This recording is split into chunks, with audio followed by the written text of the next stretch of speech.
This is CBS 7 News at 10. Your eye on West Texas. These neighborhoods are our neighborhoods, and these children are our children. A small New England town becomes the scene of a real-life nightmare after a gunman opens fire inside of an elementary school.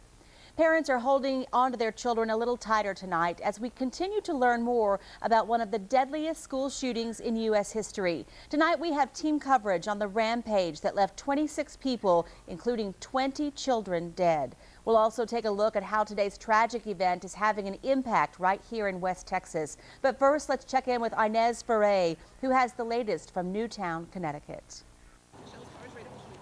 Parents and children ran from the Sandy Hook Elementary School, the scene of unimaginable terror and unspeakable sadness. 6-7 Sandy Hook School. Caller is indicating she thinks there's someone shooting in the building. Inside, 27 people were shot to death, 20 of them children as young as 5. Others saw what no child should see. I saw some of the bullets going past the hall that I was right next to, and then a teacher pulled me into her classroom. Police say the gunman, 20-year-old Adam Lanza, killed his mother, Nancy, in their home, then drove her car to the school where she worked as a teacher. He entered with 2 semi-automatic handguns and began firing, killing students in 2 classrooms before turning the gun on himself. Police don't know just how many shots were fired in the school or even if it was the gunman's final destination. They say he had an assault rifle in the trunk of his car. Police and teachers led children from the school in single file. They were told to keep their eyes closed. The children were reunited with their parents at a nearby firehouse, but some parents heard the worst. There's 20 parents that were just told that their children are dead. It was awful. President Obama wiped away tears as he addressed a nation in shock. Our hearts are broken today for the parents and grandparents, sisters and brothers of these little children, and for the families of the adults who were lost. Police questioned the gunman's brother, Ryan Lanza, who lives in New Jersey, but so far there is no word of a motive. In Sandy Hook, there is no end to the sorrow. Inez Ferre for CBS News, Newtown, Connecticut. With the death toll at 26, the Newtown shooting is the second deadliest school shooting in U.S. history, behind only the 2007 shooting at Virginia Tech that left 32 people dead, not including the gunman. With your eye on Texas, state officials are directing Texas school districts to review their emergency operations plans in wake of today's shootings. Governor Rick Perry asked Education Commissioner Michael Williams to direct the reviews. Perry says it's essential that the government ensure all Texas schools are equipped and prepared to execute plans to secure the safety of school students and staff. Tonight, many of you at home are asking what our West Texas schools are doing in response to this tragedy. CBS 7's Shannon Murray met with school leaders today to find out what security measures are already in place and if anything will change. Shannon?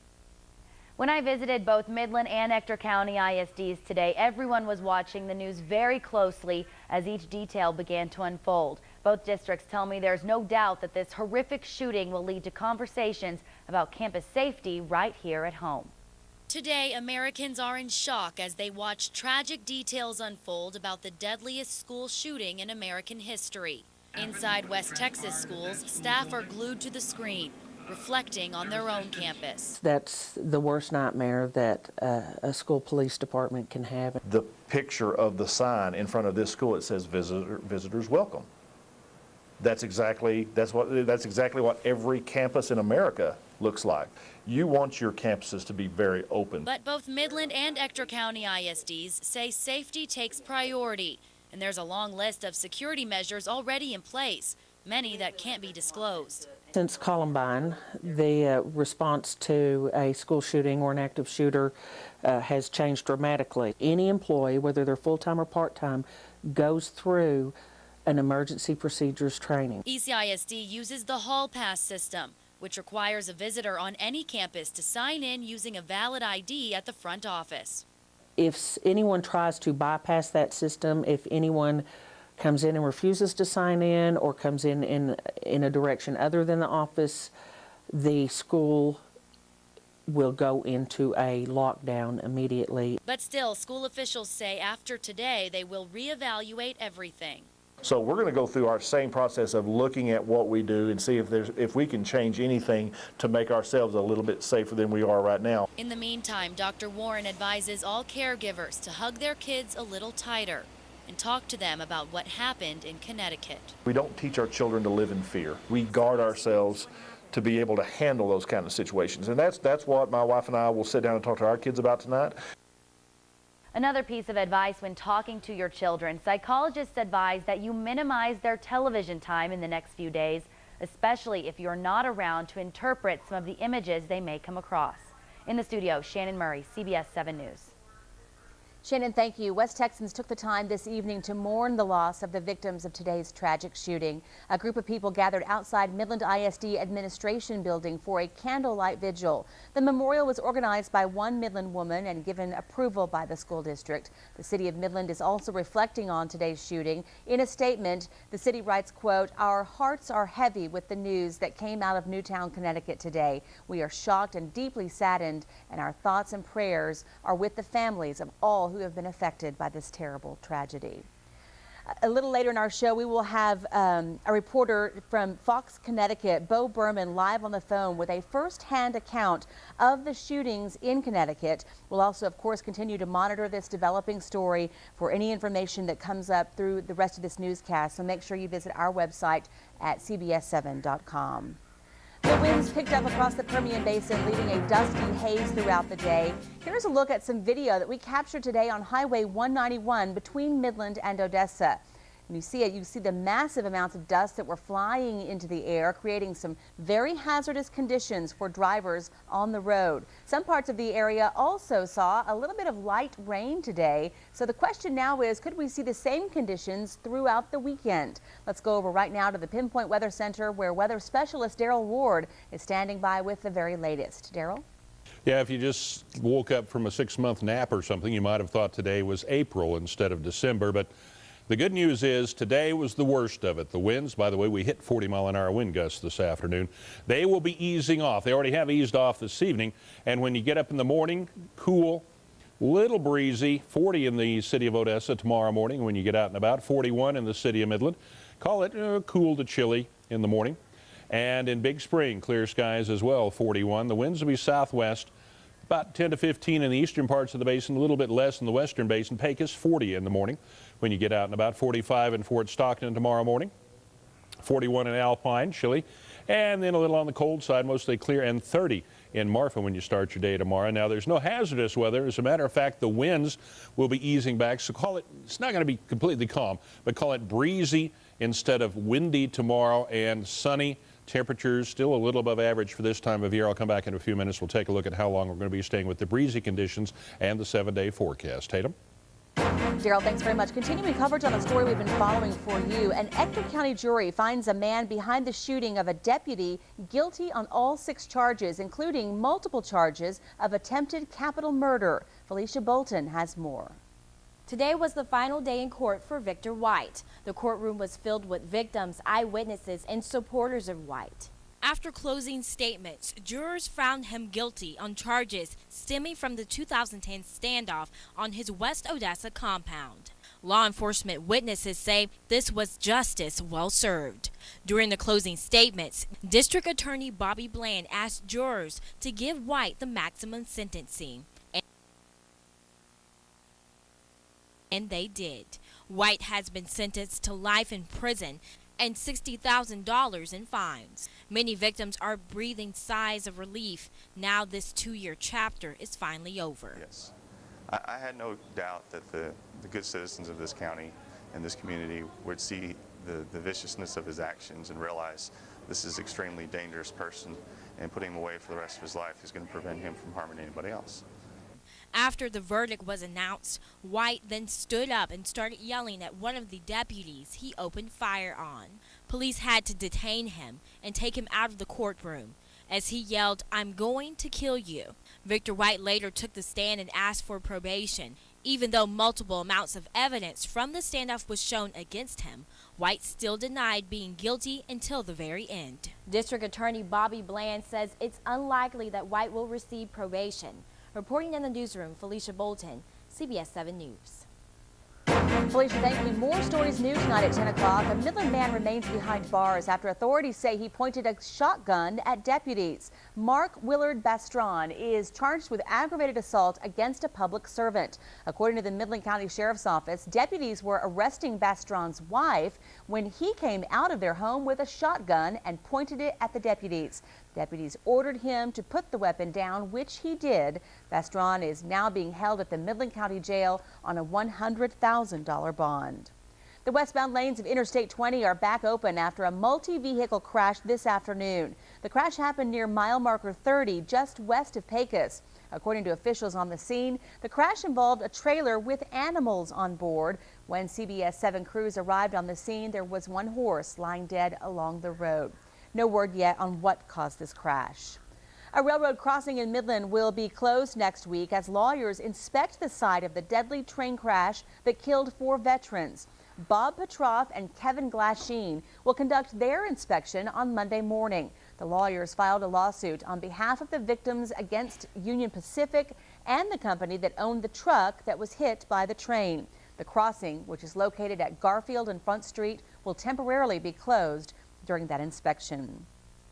Midland County drivers will see some major traffic control changes along Interstate 20. Starting Monday, all 4 service road intersections involving Highway 158 and FM Road 715 will become 4-way stop intersections. The traffic signal lights were recently installed at those locations. They will begin a normal red, yellow, green progression on Wednesday. With your eye on money, the price of gasoline at the pump has gone down across the country. AAA Auto reports that in Texas, the average price at the pump is $3.09 a gallon. That's down about a nickel. The association says retail prices have steadily declined due to lower crude oil prices and because U.S. demand for gasoline continues to be low while inventories are high. Experts say consumers will continue to see the price seesaw between $3 and $4 for some time. Now here's a quick look at some stories making headlines across West Texas. The opening of a new border crossing in the Big Bend area has once again been delayed. The border crossing near Boquillas, Mexico, was scheduled to open earlier this month. Border Patrol agents tell us the main cause of the delay is, quote, governmental coordination problems. When it's open, the Boquillas crossing will be the only official Class 1 port of entry between Del Rio and Presidio. Presidio County Commissioners will be meeting next Tuesday to discuss the jail's financial issues. The issue being discussed is how fewer federal prisoners and less revenue will be impacting the jail and the county in the future. One option is recertifying the jail from 112 inmates to 96 inmates. And also in Presidio, where you're invited to 2 public hearings about new rules for the Presidio County Underground Water Conservation District. Those meetings begin Monday morning at 9:30. They are at the Presidio County Courthouse. According to the Big Bend Sentinel, the hearings will discuss new proposed rules and a proposed management plan. One issue is the Water Board's moratorium on drilling permits, which took effect on September 24th. Another is changes to the state water code's exemption for the cities of Marfa and Presidio from Water Board regulation. The nation continues to mourn the loss of 20 children killed during a shooting rampage in Connecticut. Coming up, we'll have a live report from the scene where this tragic event took place. But first, are the windy conditions sticking around for the weekend? Our weather specialist Daryl Ward is back after the break with a look at your 7-day forecast. You're watching CBS 7 News, your eye on West Texas.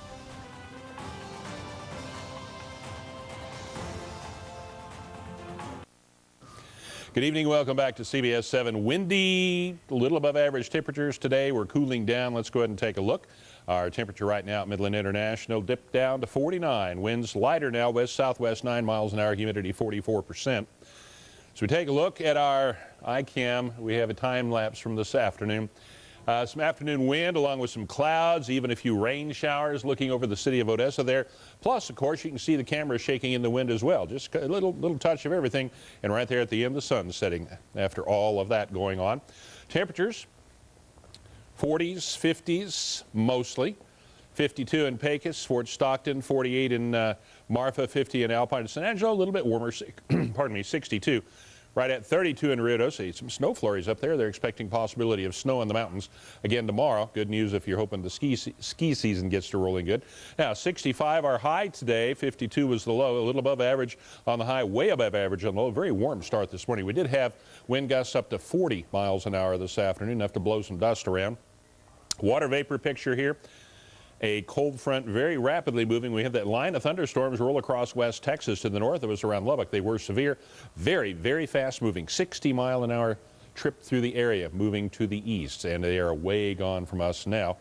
Now, winds going to start dying down as we go through the nighttime tonight.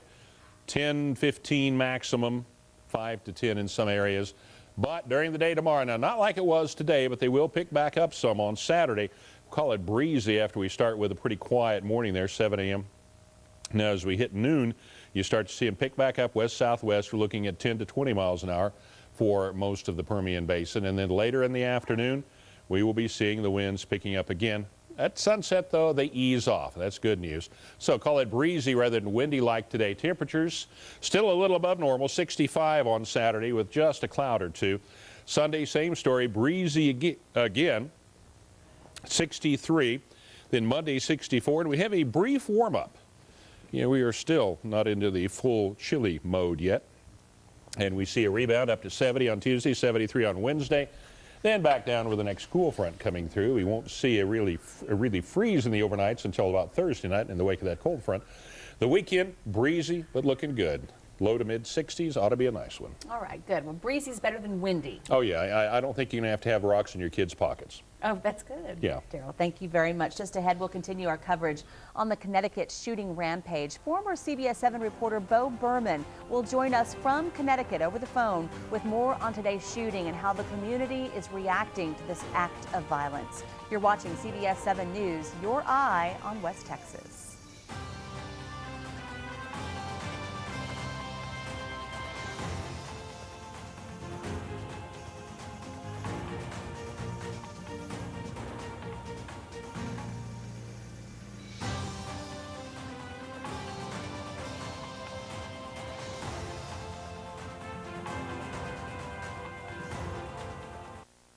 Coming up in just a moment, we'll be talking to former CBS 7 reporter Bo Berman. He works now in Connecticut and has been on the scene of that tragic shooting all day long. He joins us to offer his firsthand account of what it has been like there. But right now, we're going to move on to sports. Marshall Hughes joins us with a look at sports. Basketball is in action tonight. Basketball, hardwood was bouncing, squeaky shoes everywhere. A lot of teams playing. We tried to cover as many games as we could. So we'll show you those highlights and a couple scores coming up after the break. Stay with us.